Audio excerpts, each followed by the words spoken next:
Hi, my name is Julia Moore, and I'm the Senior Director at the Center for Implementation. COVID-19 has affected all of us. We are at an unprecedented moment in time. If you think about it, it's almost as if every single person on the planet has been asked to change the way that we interact with other people and even the way we interact with ourselves. Right? We're supposed to wash our hands, not touch our faces, and stay away from other people. These are really, really big, hard changes to make. And asking people to change their behavior is really hard. But we need to collectively do all of these things to save lives. And in fact, keeping away from other people, physical distancing, is one of the hardest of all of those changes. We can see right now, governments putting in policies to try to get people to actually follow the rules and do physical distancing. But policies alone are not enough because it is so hard to get people to change their behaviors.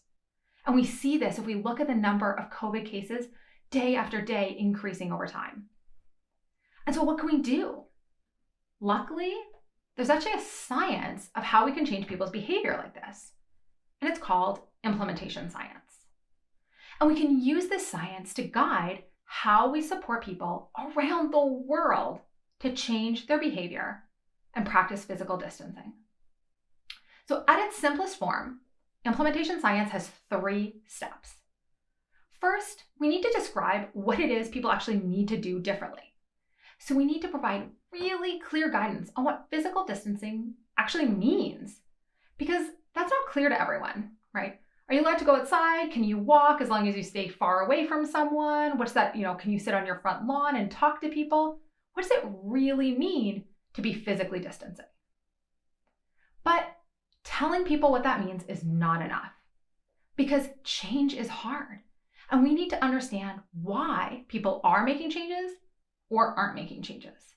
The reasons underlying why people would practice physical distancing or why they aren't. We call these barriers and facilitators. And essentially, if you don't know what the barriers and facilitators are, there's a really good chance that you're going to revert to telling people facts and giving them numbers. That's what we like to do. But if we understand people's barriers and facilitators, that's step 2, then we set ourselves up even better for step 3, which is where we select the strategies and the key messages to support people to change. And those should ideally directly address the barriers or reasons people aren't changing. So if we take this kind of 3-step process and think about what is happening right now, how are we actually reacting and responding to COVID? We can look at things that we're doing well, not so well, or maybe that we could ramp up and do even more. So again, we're going to share 3 different things that we have seen happening and how they relate back to different barriers and facilitators. So the first thing is that there's actually some really good stuff happening. There are influencers out there in social media who are trying to normalize this behavior. That might not seem that important, but in fact, it's really, really important for people to know that it is totally normal right now to be practicing physical distancing. That's because people want to do what other people are doing. It's called social norms. That's the barrier that it's tapping into. And so when people believe that everyone else is doing this, it makes it so much easier for us to do that as well. So for all those people normalizing physical distancing, that is awesome, and keep doing it. But there are things that are happening that aren't so good. We also see a lot of examples of public shaming of people who are not practicing social distancing. When we shame other people, we often think that it's a good thing. We maybe even feel better about ourselves because we think we're helping. But in fact, shaming people is really demotivating. It doesn't make them want to change. And even if they do change, it's often very short-lived, which is not what we need right now.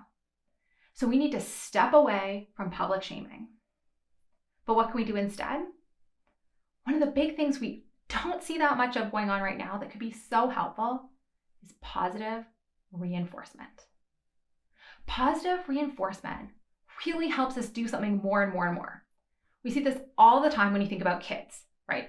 When they do something good that you want them to do, you say, "Great job, do it again." But we aren't really seeing that.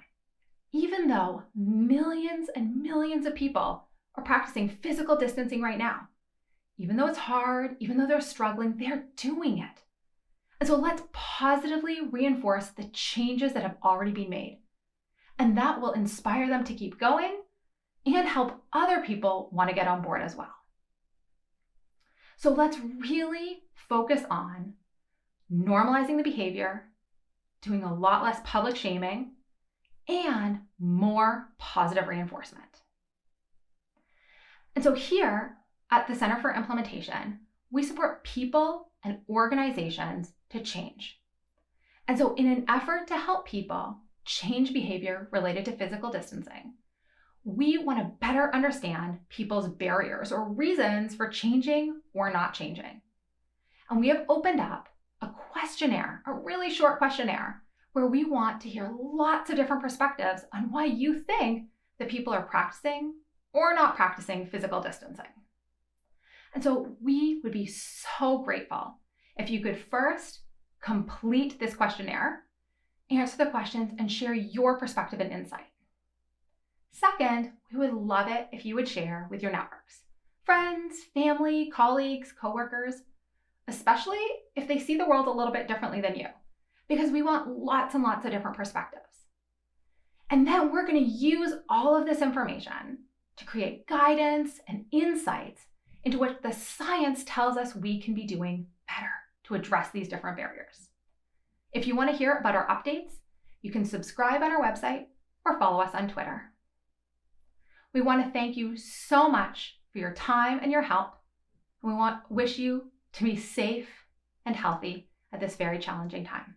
Thank you.